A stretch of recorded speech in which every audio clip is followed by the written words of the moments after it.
In October 1973, two light aircraft pilots from Banff met on the old RAF Banff Strike Wing base at Boyndy and decided to establish Banff Flying Club.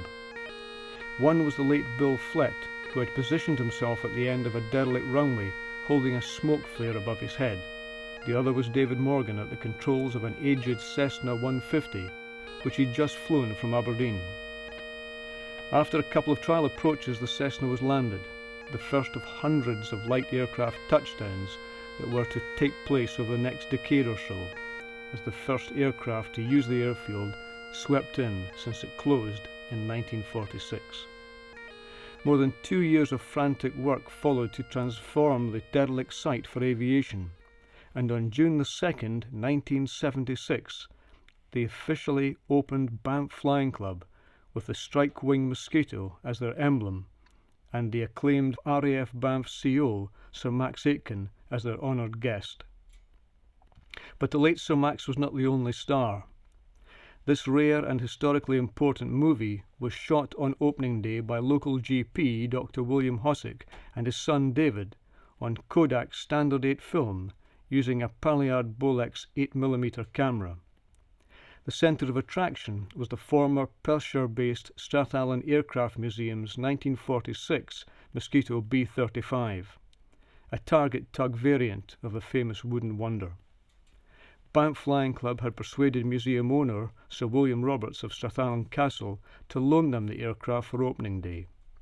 Carrying the serial number RS712 and finished in its post-war Tactical Air Force all-over silver, it was flown by the then British aerobatic champion Neil Williams and crewed by renowned classic aircraft engineer Dick Richardson.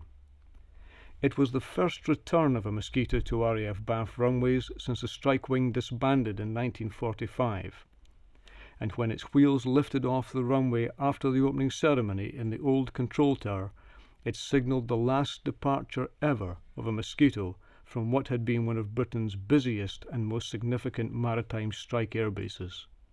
Before the Mosquito headed south, it carried out some dramatic low-level flypasts, delighting the crowds who gathered for the special event that summer in 1976. This film, sadly without a soundtrack, captures that special day and some of the people involved, including Sir Max chatting to members of Banff Flying Club and people he knew while commanding officer at Banff 30 years earlier. They included the imposing hatted figure of retired Banffshire Chief Constable George Strath, a man with whom Sir Max and his officers had many meetings following the constant but understandable hijinks of his personnel letting off steam in the dark days of World War II.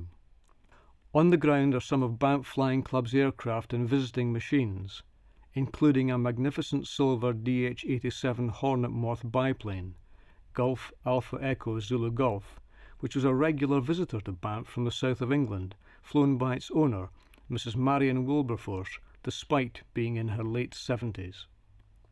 Sadly, rising fuel costs forced Banff Flying Club to wind up in the mid-1980s. Since then, the only aerodynamic rush over the site is the constant wind and a large group of wind turbines commissioned in 2005.